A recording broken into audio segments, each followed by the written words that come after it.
सो hi friends, good morning. कैसे हैं आप लोग? आज 27 अप्रैल है और आज के सारे टॉप 10 क्वेश्चंस मैं आपके लिए लाया हूं, जिसमें उसके एसोसिएटेड आर्टिकल्स भी बताऊंगा मैं आपको और जितनी भी एडिशनल इन्फॉर्मेशन है बताऊंगा मैं आपको। आज काफी फील्ड से क्वेश्चन आए हैं, इंटरनेशनल अफेयर से आए हैं, डिफेंस फील्ड से आए हैं, उसके बाद आर्ट एंड कल्चर से हैं। तो बहुत सारी चीजों से चीजें मिलेंगी आपको, वो सारे कवर करेंगे। हाँ फ्रेंड्स, एक बात और, आज आफ्टरनून में एक बहुत इंपॉर्टेंट वीडियो आने वाला है। आप जानते हैं क्वांट का सबसे इंपॉर्टेंट चैप्टर, सबसे मदर टॉपिक परसेंटेज होता है।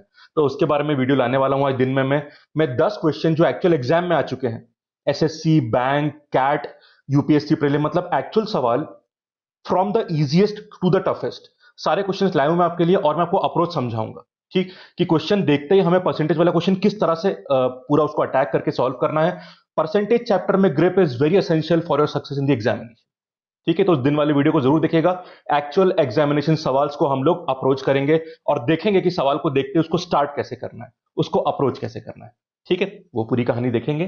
So it is more of a approach based video. I hope वो आप देखेंगे। चलिए शुरू करते हैं आज का वीडियो। पहला सवाल, ये डिफेंस और इंटरनेशनल अफेयर्स वाली फील्ड से है। Pitch Black 2020, Pitch Black 2020, it is a multilateral air combat training exercise. It is to be hosted by, मतलब इस एक्सरसाइज को कौन सी कंट्री होस्ट करती है? आंसर है ऑस्ट्रेलिया। ठीक है, अब इसकी कहानी ये है कि इस साल भी होस्ट करने वाली थी और ये जुलाई में होने वाला था 2020 में, बट ऑस्ट्रेलिया ने इसको कैंसिल कर दिया है। So Australia cancels the premier air exercise. Reason आप जानते हैं, बिकॉज ऑफ कोविड क्राइसिस। ठीक, तो वही पूरी कहानी लिखी है that Australia has informed India that its premier multilateral air combat training exercise Pitch Black 2020, very important name, ठीक है, has been cancelled due to COVID-19 crisis। ये पूरा इन्फॉर्म करा गया है और इसे कौन कन्वीन करता था? RAAF, royal Australian air force. तो उनके मार्शल ने नहीं, उनके चीफ ने बताया है, हमारे जो एयर चीफ मार्शल है मिस्टर RKS भदौरिया को, तो वो इन्फॉर्म करा गया है। एंड ये, अब देखिए, ये तो अभी की बात हो गई। अब ये देख लीजिए, Pitch Black 2020 would have provided an opportunity for engagement between our personnel, तो एक इंटीग्रेशन वहां पे सेट होता है और लर्निंग्स भी काफी होती है। एंड अगला एडिशन 2022 में प्लान्ड है। अब यहां पे जरूरी बात यह है कि पिछला एडिशन ऑलरेडी हो चुका है, पिच ब्लैक 2018 में। अब इंडिया ने उसमें पार्टिसिपेट किया था। Indian air force for the first time deployed fighter aircraft which it had said would provide a unique opportunity for exchange of knowledge and experience with these nations in a dynamic warfare environment। तो पिछले 2018 वाले addition में India पहली बार इसका participant बना था। इस साल भी होने वाला था पर वो कैंसिल हो गया। ठीक, और एक जानकारी और है, फिर मैं आपको आगे बताऊंगा एक चीज very important. Defence and strategic engagement with Australia has steadily gone up in the recent years, especially on the bilateral front with naval cooperation at the forefront। तो एक तो ये हो गया, क्या कहते हैं, पिच ब्लैक, जिस it's a multi country exercise में और भी कंट्रीज होती हैं, पर एक बायलैटरल नेवल एक्सरसाइज है, उसका नाम देखिएगा, बायलैटरल नेवल एक्सरसाइज का नाम है ऑस इंडेक्स। ये सिर्फ इंडिया ऑस्ट्रेलिया की, this is also very important. और ये कब हुए थे? अर्ली लास्ट ईयर में हुई थी, which saw participation of largest Australian contingent ever to India with over 1000 personnel. तो ऑस इंडेक्स जो अर्ली लास्ट ईयर 2019 में हुई थी, उसमें 1000, मतलब लार्जेस्ट ऑस्ट्रेलियन कंटिजेंट आया था। तो it is a sign of great cooperation, defence cooperation between India and Australia. तो इसमें दो चीजों की बात कर सकते हैं आप, पिच ब्लैक की बात और ऑस इंडेक्स की बात। पिच ब्लैक मल्टी कंट्री का, इसमें इंडिया और ऑस्ट्रेलिया दोनों होते हैं, ऑस्ट्रेलिया होस्ट करता है। ऑस इंडेक्स सिर्फ इंडिया ऑस्ट्रेलिया का है। ठीक है, तो इंडिया ऑस्ट्रेलिया रिलेशंस के सवाल जब भी आते हैं या ऑब्जेक्टिव क्वेश्चन आते हैं, इस पॉइंट्स को आप एलैबोरेशन में जरूर लिख सकते हैं। Very important precise points. एक चीज और, 2018 में जो इंडिया ने पार्टिसिपेट किया था वो पहली बार किया था। ठीक है, और इसमें कंट्रीज जैसे 2018 वाले में लगभग 12 कंट्रीज थी। पूरी लिस्ट याद करने की जरूरत नहीं है, पर उसमें US, Canada, Thailand, Singapore, France, India तो थी, ऑस्ट्रेलिया होस्ट करी थी, कुछ ऐसी लगभग 12 कंट्रीज थी। ठीक है, तो ये पॉइंट काफी इंपॉर्टेंट है आज के लिए। आगे बढ़ते हैं, क्वेश्चन नंबर 2। एक न्यूज आर्टिकल है पर उसका बेसिक क्वेश्चन पूछा, आर्टिकल पे बाद में आता हूं मैं। How many autonomous councils are there in Assam as per the 6th schedule? ठीक है, तो आपको बताना है 6th शेड्यूल। अब यहां ध्यान रखिएगा, 6th शेड्यूल होता क्या है? जो हमारे ट्राइबल एरियाज हैं, ठीक है, मेनली ये 4 स्टेट्स के लिए होता है। असम, ये कैसे याद करना है बता दूंगा मैं आपको। असम, मेघालय, असम मेघालय, उसके बाद त्रिपुरा और मिजोरम, मिजोरम। तो ये 4 स्टेट्स याद करना बड़ा आसान है। एएमटीएम, आप एएमपीएम तो याद रखती है ना, तो पी को टी से एएमटीएम, सिंपल से एक्रोनिम में याद कर सकते हैं। सो असम, मेघालय, त्रिपुरा, मिजोरम में जितने भी ट्राइबल एरियाज हैं, उनके राइट्स को बचाने के लिए जब वहां पे ऑटोनॉमस काउंसिल्स बनती है, उन्हें ऑटोनॉमस किया जाता है, वो पावर 6 शेड्यूल में, वो प्रोविजन 6 शेड्यूल में दिए गए हैं। ठीक है, और किस आर्टिकल में इनके इनके बारे में बताया गया है? आर्टिकल 244 में। तो 6 शेड्यूल के प्रोविजंस आर्टिकल 244 में कॉन्स्टिट्यूशन के 4 स्टेट के जो ट्राइबल एरियाज है वहां पे राइट्स उनके बचाने के लिए ऑटोनॉमस गवर्नमेंट्स क्रिएट करी जा सकती हैं, असम, मेघालय, त्रिपुरा, मिजोरम। ठीक है, अब मैं यहाँ पे सिर्फ आसाम की बात करता हूं। एज पर 6 शेड्यूल यहां पर 3 ऑटोनॉमस काउंसिल्स क्रिएट कर दी गई हैं। So answer is 3। अब ये 3 कौन सी, उनके नाम देख लीजिए। एक के बारे में तो खबर आ रही जो मैं बताऊंगा आपको, बोडोलैंड। बोडोलैंड, ये देखिए, मैं खबर में बताऊंगा आपको, ये देखिए, इसकी बात चल रही है अभी। बोडोलैंड, इसको आप बीटीसी भी बोल सकते हैं, बोडोलैंड टेरिटोरियल काउंसिल बोल सकते हैं, या फिर बोडोलैंड टेरिटोरियल एरिया डिस्ट्रिक्ट, दोनों का मतलब सेम ही है। सो बोडोलैंड टेरिटोरियल काउंसिल, ठीक है, बीटीसी बोलते हैं इसको। पहला बोडोलैंड हो गया। इसके बाद 2 एरियाज और है। पहला देख लीजिए, ये रहा, कार्बी एंगलोंग। कार्बी एंगलोंग, ठीक है, district autonomous district council, autonomous district council. ये तीनों ऑटोनॉमस बॉडी है, नाम में हल्का फुल्का चेंज है बस। Autonomous district council, ADC. और एक और ऑटोनॉमस डिस्ट्रिक्ट काउंसिल है, डीमा हसाओ। डीमा हसाओ, ये 3 नाम बहुत इंपॉर्टेंट है। डीमा हसाओ ऑटोनॉमस डिस्ट्रिक्ट काउंसिल। तो ये पहला बोडोलैंड का हो गया, दूसरा कार्बी एंगलोंग का हो गया, तीसरा डीमा हसाओ का हो गया। ये तीनों असम में है। ठीक है, अब बीटीसी में क्या हुआ है बोडोलैंड में, कि वहां पे जो काउंसिल थी उसका टर्म खत्म होने वाला है अप्रैल में, और अभी इलेक्शंस हो नहीं सकते कोविड की वजह से। तो फिर हो सकता है कि वहां पे गवर्नर रूल की चांसेस बने। ठीक, तो ये देख लीजिए, असम बीटी, ये आर्टिकल है। 3 नाम क्लियर हो गए। तो यहां पे क्या ध्यान रखना है हमको? 6 शेड्यूल का मतलब क्या है? 4 स्टेट्स के नाम, आर्टिकल 244, असम में 3 है। कौन से 3 है, ये नाम आपके सामने। इतनी जानकारी सफिशिएंट रहेगी एग्जाम के हिसाब से। ठीक है, चलो अभी आर्टिकल पढ़ लो कि कोविड 19 पैंडेमिक में earn governors rule in BTAD, Bodoland territorial area district in Assam. ठीक है, अब यहां देखिएगा, स्टेट्स गवर्नर मतलब असम के governor is the constitutional head of BTAD. सवाल आ सकता है, ठीक है, दैट फॉल्स अंडर 6 शेड्यूल, ये आपको पता है, end of the constitution, and is administered by the BTC, Bodoland territorial council. Area का नाम बीटीएडी और काउंसिल का नाम बीटीसी। ठीक, अब यहां देखिए, BTAD covers 4 districts of western and northern Assam. Elections were scheduled to be held for BTC on April 4, but they are deferred indefinitely because of pandemic। तो हो सकता है कि अब क्या लाना पड़े? गवर्नर का रूल। कहां गया? हाँ, गवर्नर रूल लाना पड़ सकता है। कुछ पार्टीज फेवर में है कि इलेक्शन करवा सकते हैं क्योंकि वहां पे कोविड केसेस नहीं है, शायद ऐसा बोला था, मैं ऐसा समझ रहा था। हाँ, BTAD does not have a single Covid 19 case. कुछ पार्टीज चाहती हैं कि काउंसिल को एक्सटेंशन दिया जाए, और कुछ कह रहे हैं गवर्नर रूल लाया जाए। तो मल्टीपल ओपिनियन से देखिए क्या होता है इसमें। बट मुझे लगता है इलेक्शन तो नहीं करवाने चाहिए, बिकॉज अभी केसेस नहीं, अच्छी बात है, बट क्या पता कब शुरू हो जाए। तो you have to be very careful. ठीक, तो खबर ये है, बट उसका background is very very important over here. समझ गया? चलिए, question number 3। Justice Vishwanath Somaddar of Allahabad high court has been appointed as chief justice of. अब देखिए, आप जानते हैं 2 चीफ जस्टिस नए मिले हैं। इस क्वेश्चन का आंसर है मेघालय। आर्टिकल देखिए पहले, ये मैं इस आर्टिकल की बात कर रहा था। देखिए, तो एक क्वेश्चन जो मैं आपको 2 दिन पहले बता चुका हूं, दीपांकर दत्ता जी जो हैं वो कैलकाटा हाई कोर्ट के जज थे, अब उन्हें एलिवेट करा गया है। Now he is the chief justice of Bombay high court. और दूसरा जो क्वेश्चन मैंने आज पूछा है आपसे, जस्टिस विश्वनाथ का, वही मैं यहां पे बता रहा हूं आपको। This article is from the Hindu newspaper.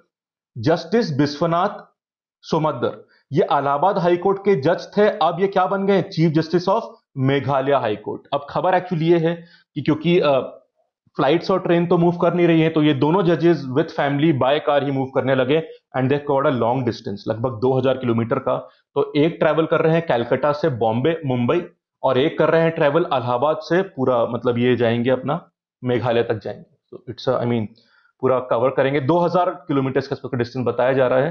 तो वही पूरा कमिटमेंट इनका बता रहे थे कि it's tough time for everybody, but to take up the new charge वो ऐसा कर रहे हैं। Very good. पर फैक्चुअल क्वेश्चन दो बनते हैं यहाँ पे, दो जजेस के नाम। आगे बढ़ते हैं। Who founded the Lingayat movement? तो आर्ट एंड कल्चर का बहुत इंपॉर्टेंट सवाल, लिंगायत मूवमेंट किसने फाउंड किया था? आंसर है बसव। ठीक है, इनको बसवेश्वर भी बोलते हैं। और सबसे इंपॉर्टेंट सवाल, कल बसवेश्वर या बसव जयंती थी। ठीक है, so prime minister paid homage, this is from PIB, press information bureau से, ऑफिशियल गवर्नमेंट पोर्टल है जहां पे न्यूज आती हैं। So PM paid homage to lord Basaveshwar on Basava Jayanti in a video message. ठीक है, सो लॉर्ड बसवेश्वर का नाम देख सकते हैं। ये लिंगायत जो मूवमेंट उसके फाउंडर भी थे। ठीक, और यहां ध्यान रखिएगा, बसव जयंती is an annual event celebrated in the honor of birth of Vishwaguru Basveshwar.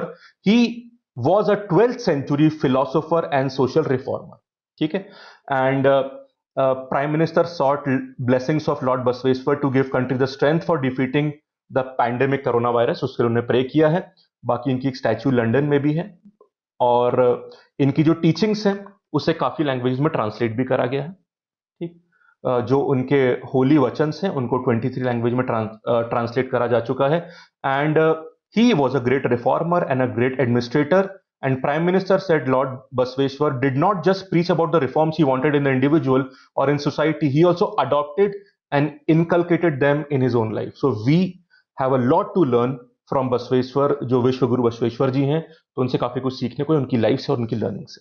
ठीक है, और एग्जामिनेशन के हिसाब से भी ये क्वेश्चन काफी इंपॉर्टेंट बनता है आर्ट एंड कल्चर वाली फील्ड से। ये आप उनका बसवेश्वर जी का, जो विश्वगुरु बसवेश्वर हैं, उनका पोर्ट्रेट देख सकते हैं और ये इनकी स्टैच्यू देख सकते हैं। ठीक है, चलिए क्वेश्चन नंबर 5। एक बहुत मेजर रीशफल हुआ है टॉप ब्यूरोक्रेट्स में, तो उस पर क्वेश्चन काफी बन सकते हैं।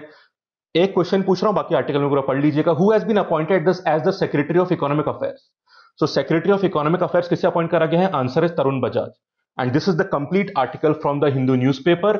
आप एक काम कर सकते हैं, एक सेकेंड, हाँ मैं अपनी यहाँ पे फोटो छोटी कर रहा हूं। आप इसको पूरा पढ़ना चाहते हैं, वैसे आपको पेपर में मिल जाएगा, तो आप यहाँ पे स्क्रीन पॉज करके स्क्रीनशॉट ले सकते हैं, आप पॉज करके पढ़ सकते हैं एक बार पूरी जानकारी के लिए। पर इंपॉर्टेंट क्या करना है मैं बता देता हूं आपको। देखो लिस्ट बहुत लंबी है, सबको याद करने की जरूरत नहीं, इंपॉर्टेंट वाले याद कर लीजिए। इधर से इंपॉर्टेंट बता रहा हूं मैं आपको। ठीक, तो सबसे पहले ये Tarun Bajaj has been appointed as secretary of economic affairs. He will replace Atanu Chakraborty, जो इस महीने रिटायर हो रहे हैं। और ए के शर्मा बनेंगे सेक्रेटरी ऑफ एमएसएमई। ठीक है, ये पहले पीएमओ में थे ए के शर्मा, अब बन गए हैं सेक्रेटरी ऑफ एमएसएमई। एक चीज और यहां पे देख लीजिए, हाँ राजेश भूषण बनेंगे सेक्रेटरी रूरल, नहीं ये अभी रूरल डेवलपमेंट है, अब मूव कर गए ना, this is a very important appointment. Rajesh Bhushan अभी रूरल डेवलपमेंट सेक्रेटरी हैं, अब ये मूव करें कहां पे? Health and family welfare ministry. अब ध्यान दीजिएगा, ये एज अ सेक्रेटरी नहीं जा रहे हैं, एज अ ओएसडी जा रहे हैं। ओएसडी मतलब देखिए, अभी हेल्थ सेक्रेटरी कौन है? प्रीति सुदान जी हैं। उनको रिटायर इस महीने होना था, पर उनको एक्सटेंशन दिया गया बिकॉज ऑफ कोरोना वायरस। अब राजेश भूषण जी एज ओएसडी काम करेंगे, ताकि वो उनके साथ रह के काम को समझ लेंगे, ऑफिस में पूरा उनका वर्किंग देख लेंगे, और फिर mister Bhushan will take over from her 3 months after April 30। तो प्रीति सुदान जी को 30 अप्रैल को रिटायर होना था, उनको एक्सटेंशन दिया गया है, पर 3 महीने Rajesh Bhushan ji as a OSD work करेंगे, as officer on special duty, उस वर्क को समझ लेंगे और 3 महीने बाद टेक ओवर करेंगे। ठीक है, तो कई बार जो पोजीशन ट्रांसफर होती है उसका प्रोसीजर ऐसा होता है कि जो नया ऑफिसर आने वाला है वो ओएसडी बन जाता है। फॉर एग्जांपल कोई चीफ सेक्रेटरी बदल रहा है स्टेट में, तो जो नए आने वाले हैं वो पुराने वाले के साथ एज अ ओएसडी वर्क करेंगे, ताकि वर्किंग समझ लें, फिर टेक ओवर होता है। ठीक है, तो ये नाम हो गया राजेश भूषण जी का, अभी सेक्रेटरी रूरल डेवलपमेंट है ये। एक चीज और, this is important, Anita Karwal, ये अभी चेयरमैन है सीबीएसई की, और इन्हें अपॉइंट करा गया है secretary school education and literacy. तो she is now the secretary of school education and literacy. ठीक, अभी ये चेयरपर्सन थी सीबीएसई की। This is also an important appointment. और ये अपॉइंटमेंट कौन अप्रूव करता है, कौन इनका रिजल्ट निकालता है? Appointments committee of cabinet. उसके अप्रूवल के बाद ये ऑर्डर्स इशू कौन करता है? Department of personal and training, DOPT जो होता है हमारा, डीओपीटी। तो पहले एसीसी मतलब appointments committee of cabinet approve करता है, और फिर डीओपीटी ऑर्डर इशू करता है। बाकी आप देख सकते हैं ये पूरी लिस्ट यहाँ पे और भी लोगों की है, बट मुझे लगता है ये मेन रहेंगे। बाकी एक बार रीड जरूर कर लीजिएगा, वेरी वेरी इंपॉर्टेंट, क्योंकि एक बहुत मेजर रिशफल है, और जो नए लोग आ रहे हैं वो काफी अपकमिंग टाइम पे तो काफी समय तक सेक्रेटरी रहेंगे मुझे लगता है। तो अपकमिंग जो कुछ महीने में एग्जामिनेशन होने वाले हैं, वैसे नाम बदलते रहते हैं तो आपको फॉलो करना पड़ेगा, बट जो नए अपॉइंट हो रहे हैं कुछ समय तक तो रहेंगे ही ऑब्वियसली, तो इंपॉर्टेंट सवाल बनता है। ठीक। Question number 6, who is India's ambassador to UAE, ये आपको बताना है, and the answer is Pawan Kapoor. ठीक है, चलिए अब यहां पे एक चीज ध्यान दीजिएगा। पहले ये देख लीजिए, मैं सारा ऑप्शन बता दूं। ये एम्बेसडर यूएई के हैं, रीवा गांगुली दास बांग्लादेश में इंडिया के ambassador, Taranjit Singh Sandhu US United States में इंडिया के एम्बेसडर, और विनय मोहन कवात्रा नेपाल में है। So he is ambassador of India in Nepal. ये सब इंडियन एम्बेसडर्स हैं। रीवा गांगुली दास जी हैं बांग्लादेश में, पवन कपूर जी यूएई में, तरनजीत सिंह संधू यूएस में, और विनय मोहन कवात्रा नेपाल में। ठीक। अब खबर दो लोग की आई है अभी। एक तो आप जानते हैं कि जो कॉफिन्स होते हैं, जो कई बार डेड बॉडी दूसरी कंट्री से आ रही हैं, तो उसमें पहले बैन लगा था, अब एमएचए ने वो बैन हटा लिया है, पर फिर भी कुछ प्रोसीजर इश्यूज आ रहे हैं। फॉर एग्जाम्पल, फैमिलीज अवेटिंग, या फोटो देख सकते हैं, Pavan Kumar, he is the India's ambassador to UAE. Issue actually ये था, कुछ डेथ जो वहां पे इंडियंस की हुई थी because of non Covid 19 reasons, उनकी बॉडी लाने के लिए एमएचए ने अप्रूव किया, पर यहाँ एयरपोर्ट में इमिग्रेशन डिपार्टमेंट में कुछ प्रोसीजर्स में थोड़ा कंफ्यूजन था, इस कारण से बॉडीज वापस भेज दी गई। वो पूरा इशू था यहाँ पे। This is the front page news of the Hindu newspaper. So families awaiting the remains of the loved ones from Abu Dhabi who have died by causes other than covid 19, उन्हें काफी वेट करना पड़ा। And after 3 bodies were sent back to the UAE by the immigration authorities in Delhi. तो वहां से आई, फिर वापस चली गई, तो थोड़ा कंफ्यूजन है। आई थिंक अभी एसओपी स्टैब्लिश होने में कुछ समय लग सकता है, तो वही पूरा इशू यहाँ पे बताया गया था कि एतिहाद एयरलाइंस की फ्लाइट से आई थी डेड बॉडीज, और गवर्नमेंट ने अपना डिसीजन रिवर्स किया था, जिसमें पहले कॉफिन्स जहां पे डेड बॉडी रखते हैं उन्हें बैन करा गया था, पर वो बैन हटा लिया गया था। ठीक है, so as a part of cargo लाई गई थी। चलिए देखते हैं किस तरह से ये जल्दी से ये ऑर्डर एमएचए ने इशू किया था, पर एसओपी शायद बने नहीं है, तो इसलिए इमिग्रेशन ने वापस कर दिया है। देखते हैं, थोड़ी प्रॉब्लम तो चल रही है ग्लोबल और इंडिया लेवल पे, हर कंट्री से प्रॉब्लम फेस कर रही है। लेट अस होप कि ऐसे issues, because these families must be in lot of stress and problems, so let us hope कि थोड़ा जल्दी इशू निपटे इस तरह का। आगे बढ़ते हैं, और बांग्लादेश की भी जो एम्बेसडर उनकी भी न्यूज आई है। India has handed over emergency medical supplies including hydroxychloroquine tablets and sterile surgical gloves to Bangladesh. और ये किसने हैंड ओवर किया है? जो हमारी हाई कमिश्नर ऑफ इंडिया है बांग्लादेश में, रीवा गांगुली दास जी, आप उनका फोटो भी देख सकते हैं। तो ये हैंड ओवर करा गया है। ठीक, और बांग्लादेश ने बिल्कुल थैंक्स करा इंडिया को। इंडिया इंटरनेशनली भी अच्छा रोल प्ले कर रहा है अभी, लीडरशिप के मामले में भी और सपोर्ट और हेल्प के मामले में भी। तो दो लोग के नाम यहां पे आए थे। Question number 7, what is the name of the mission operated by ministry of civil aviation? तो मिनिस्ट्री ऑफ सिविल एविएशन जो है, उनने एक मिशन कर रही है ऑपरेट। पर्पस देख लीजिए, to transport additional medical cargo to remote parts of the country to support India's war against COVID 19, and the answer is lifeline Udan. Lifeline Udan है उस मिशन का नाम, जिसके according ministry of civil aviation additional medical cargo remote areas of the countries में transfer कर रही है। और ये पीआईबी जो होता है, प्रेस इंफॉर्मेशन ब्यूरो, उसमें पूरा, वैसे तो पेपर में भी आजकल हर जगह आया है, वहां से आप देख सकते हैं। सो लाइफलाइन उड़ान ये नाम दिया हुआ है। It is being operated by ministry of civil aviation to transport essential medical cargo to remote part of the country to support India's war against COVID 19। 383 flight operate हो चुकी हैं, जिसमें से 223 फ्लाइट ऑपरेट किसने करी है? एयर इंडिया ने, alliance air ने। और लगभग 648 टन के आसपास मूवमेंट हो चुका है कार्गो का।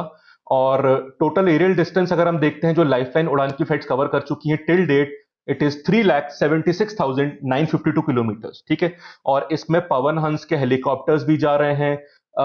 दे are being operated mainly in Jammu Kashmir, Ladakh, islands and north eastern region. तो स्पेशल फोकस इन्हीं को दिया जा रहा है, north eastern region, island territories and hill states. ठीक, और डोमेस्टिक कार्गो ऑपरेटर्स भी अपना रोल प्ले कर रहे हैं, like spice jet, blue dart and Indigo. तो सब लोग मिलकर बिल्कुल कोशिश कर रहे हैं कि रिमोट एरिया भी बिल्कुल ना छूटे और वहां पर भी एसेंशियल्स मेडिकल चीजें पहुंचती हैं। आगे चलते हैं। Now this is question from the field of art and culture, very very important. रंगकर्मी एक थिएटर ग्रुप है, वो किसने फाउंड किया था? The answer is Usha Ganguly. अब वो हमारे बीच नहीं रही हैं, कुछ दिन पहले शी एक्सपायर्ड, तो इसलिए खबर काफी इंपॉर्टेंट यहां पे बनती है। She was a great theatre actor.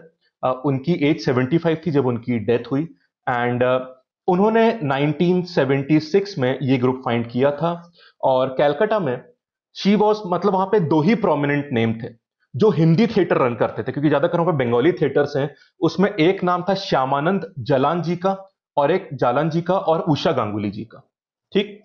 और एक इनका गुड़िया घर नाम से प्ले आया था, उसमें एज अ एक्ट्रेस इनको बंगाल गवर्नमेंट ने अवार्ड भी दिया था। और इसके साथ साथ 1998 में जो संगीत नाटक संगीत नाटक कला एकेडमी अवार्ड जो होते हैं ना, संगीत नाटक एकेडमी जो उसके जो अवार्ड्स होते हैं वो भी इनको मिल चुका है। ठीक। तो संगीत नाटक अकेडमी अवार्ड जो है वो भी उषा गांगुली जी को मिल चुका है। The year was 1990। ठीक। और इन्हें काफी प्लेस बना है। She has contributed greatly, one of the greatest contributors in the field of theatres.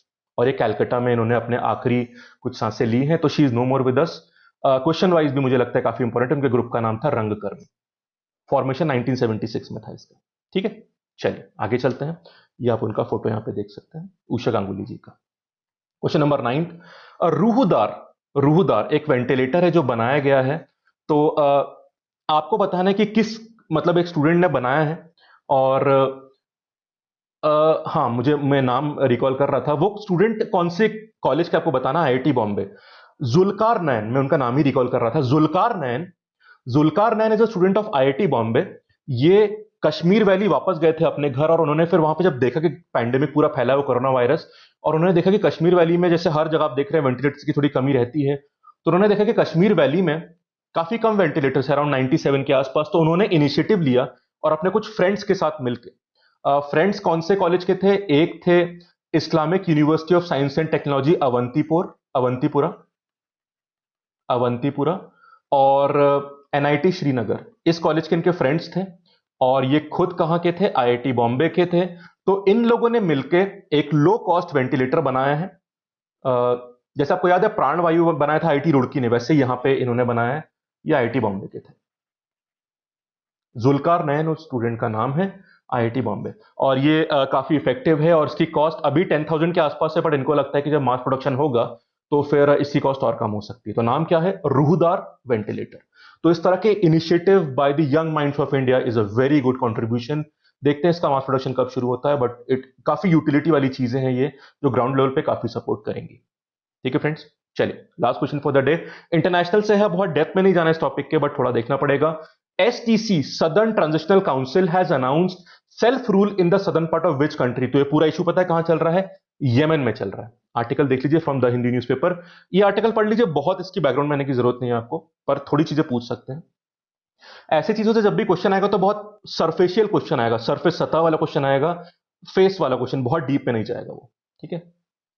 So यमन्स main southern separatist group जो है उसने अनाउंस किया संडे को that it would establish self rule in the areas under its control which the Saudi backed government has warned would have catastrophic consequences. तो जो main government है उसे Saudi Arabia back करता है। The move threatens to renew the conflict between the UAE backed separatist southern transitional council मतलब STC and the Saudi backed government. तो ये जो अलग अलग ग्रुप्स के बीच में इसमें कॉन्फ्लिक्ट बढ़ सकता है। गवर्नमेंट को सऊदी अरेबिया बैक कर रहा है। ठीक है। And UAE backed, STC is backed by UAE, ये पूरी कहानी है। एंड ये आप पूरा हिस्ट्री पढ़ सकते हैं। STC is one of the main groups fighting against the Houthis as a part of coalition led by Saudi Arabia, but the separatist have clashed with government forces in the past. अब यहाँ पे एक और जरूरी बात देखनी पड़ेगी आपको कि जो सदर्न एरिया ऑक्यूपाई किया है, STC announced emergency rule in Aden. अब वहां पे एक पोर्ट है बहुत फेमस, एडन, वो लोकेशन बताऊंगा मैं आपको अभी। एंड ऑल सदर्न गवर्नरेट्स, तो साउथ के पूरे एरिया इन्होंने ऑक्यूपाई किए हैं, saying it would take control of Aden's port and the airport and other states institutions such as central bank. तो उन्होंने पूरा वहां पे सेल्फ रूल बना लिया है। अब लोकेशन देखिए, उसी ये रहा यमन, इसके साउथ एरिया में ये देखिए, ये है एडन पोर्ट, और ये पूरा स्विस कैनाल वाला एरिया है, ये जो पूरा आप देख रहे हैं ना, ये पूरा। तो Aden port is very very important, उसको भी ऑक्यूपाई कर लिया है। तो अब देखते हैं किस तरह से फ्यूचर में आगे डेवलप होता है इवेंट्स। इतनी जानकारी काफी, बहुत हिस्ट्री की जरूरत यहां पे मुझे नहीं लगता है। बाकी किसी वीडियो में कोशिश कर रहा हूं कि मिडिल ईस्ट के सारे इश्यूज में ला पाऊं आपके सामने। चलिए फ्रेंड्स, तो ये थे आज के टॉप 10 क्वेश्चंस। और आज परसेंटेज का एप्लीकेशन बेस्ड, अप्रोच बेस्ड बहुत इंपॉर्टेंट वीडियो दिन में आने वाला है, उसको जरूर फॉलो करिएगा और अपने कमेंट जरूर दीजिए और वीडियो को लाइक कर दीजिएगा। Thank you, have a nice day.